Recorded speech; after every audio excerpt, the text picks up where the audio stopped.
Praise the Lord. Welcome back to the other 167. I am Vandana and एक बार फिर मैं आप सभी को वेलकम करती हूँ हमारी इस नीति वचन की श्रृंखला में। मैं आपका सबसे पहले धन्यवाद करना चाहती हूँ, शुक्रिया अदा करना चाहती हूँ कि आप इतने प्यार और मोहब्बत से इस श्रृंखला को सुनते हैं और कमेंट्स करते हैं।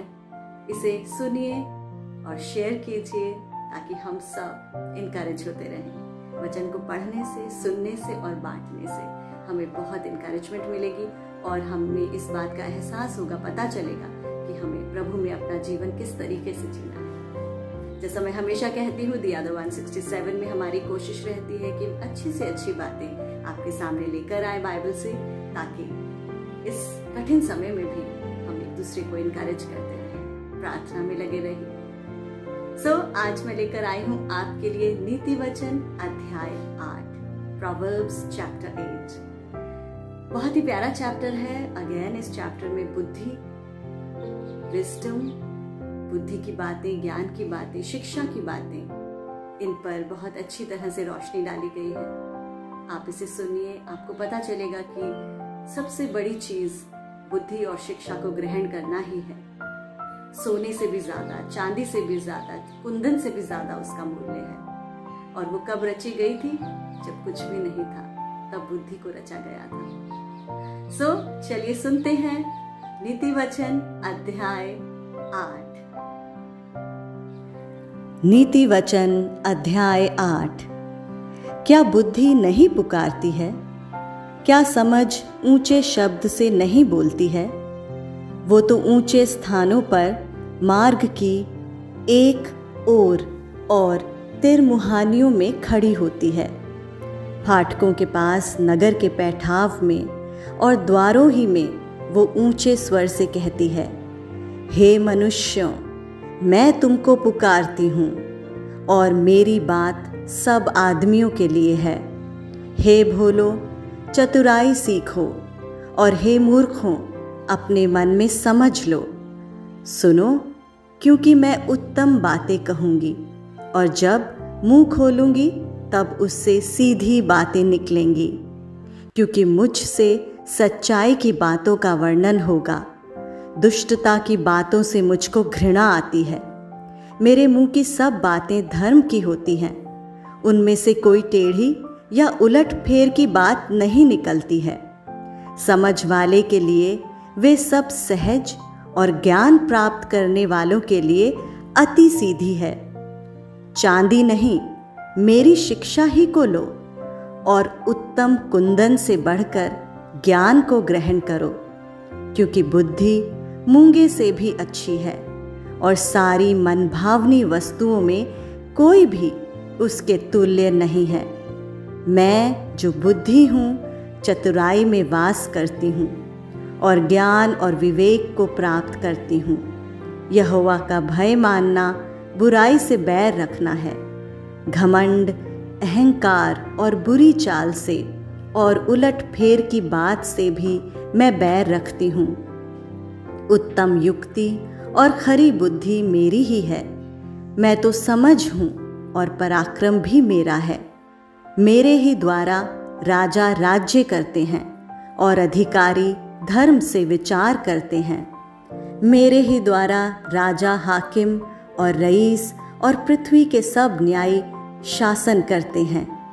जो मुझसे प्रेम रखते हैं, उनसे मैं भी प्रेम रखती हूँ, और जो मुझको यत्न से तड़के उठकर खोजते हैं, वे मुझे पाते हैं। धन और प्रतिष्ठा मेरे पास है, वरन ठहरने वाला धन और धर्म भी है। मेरा फल चोखे सोने से वरन कुंदन से भी उत्तम है और मेरी उपज उत्तम चांदी से अच्छी है। मैं धर्म के मार्ग में और न्याय की डगरों के बीच में चलती हूँ, जिससे मैं अपने प्रेमियों को परमार्थ का भागी करूँ और उनके भंडारों को भर दूँ।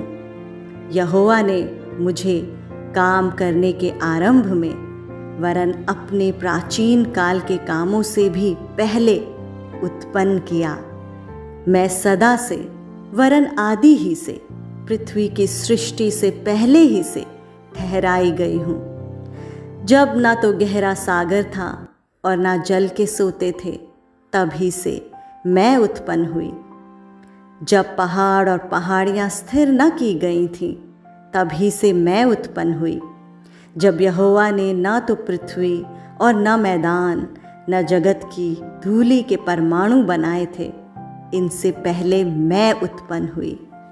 जब उसने आकाश को स्थिर किया, तब मैं वहाँ थी। जब उसने गहरे सागर के ऊपर आकाश मंडल ठहराया, जब उसने आकाश मंडल को ऊपर से स्थिर किया और गहरे सागर के सोते फूटने लगे, जब उसने समुद्र की सीमा ठहराई कि जल उसकी आज्ञा का उल्लंघन न कर सके, और जब वो पृथ्वी की नींव की डोरी लगाता था, तब मैं कारीगर सी उसके पास थी और प्रतिदिन मैं उसकी प्रसन्नता थी और हर समय उसके सामने आनंदित रहती थी। मैं उसकी बसाई हुई पृथ्वी से प्रसन्न थी और मेरा सुख मनुष्यों की संगति से होता था। इसलिए अब हे मेरे पुत्रों, मेरी सुनो। क्या ही धन्य है वे जो मेरे मार्ग को पकड़े रहते हैं। शिक्षा को सुनो और बुद्धिमान हो जाओ, उसके विषय में अनसुनी ना करो।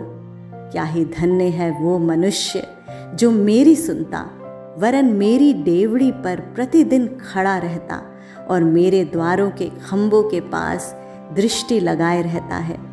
क्योंकि जो मुझे पाता है वो जीवन को पाता है और यहोवा उससे प्रसन्न होता है। परंतु जो मेरा अपराध करता है वो अपने ही पर उपद्रव करता है। जितने मुझसे बैर रखते वे मृत्यु से प्रीति रखते हैं। परमेश्वर के पढ़े जाने और सुने जाने पर आशीष होवे। आमीन।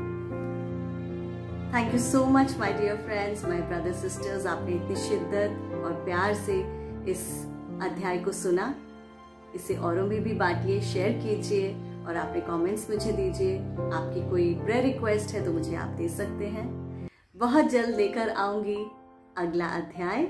Stay tuned to the other 167। May God bless you. Channel को शेयर कीजिए, सब्सक्राइब कीजिए और अपनी प्रेयर रिक्वेस्ट हमें भेजते रहिए। God bless you friends.